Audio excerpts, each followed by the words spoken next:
Today I have a real inspiration for you. 4 queens in one game. It sounds really impossible, sounds amazing, but that's what happened directly in this game. Let's go from the beginning to understand how it's possible and how finally Black won with a super nice attack. My name is PavelChess and welcome you to my YouTube channel, and let's start. So this game was played by two Soviet Union grandmasters, Lutikov and Gurgenidze. Both of them were strong chess players.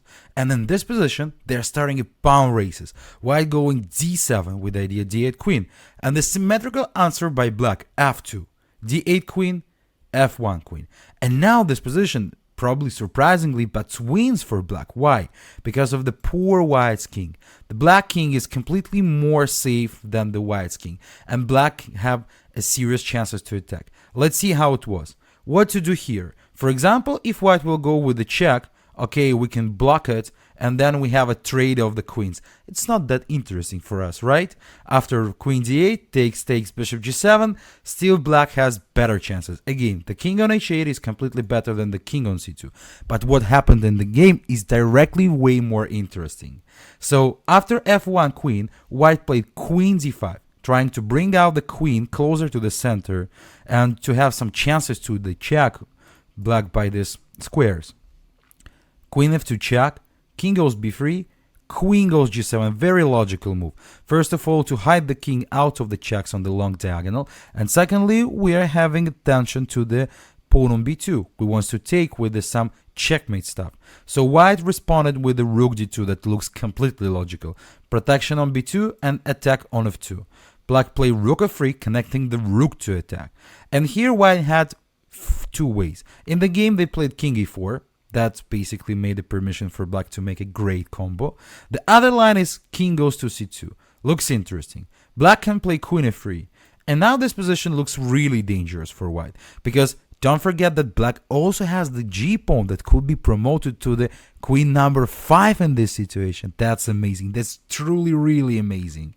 So that's why, for example, computer thinks that queen d4 is the best move for white. So that's like a kind of a sacrifice, because after the bishop takes c5, white can play rook takes g4 to delete the dangerous pawn, but still because of the extra bishop, that should be an absolutely winning position for black. Anyway, so returning back to the game, they played king a4.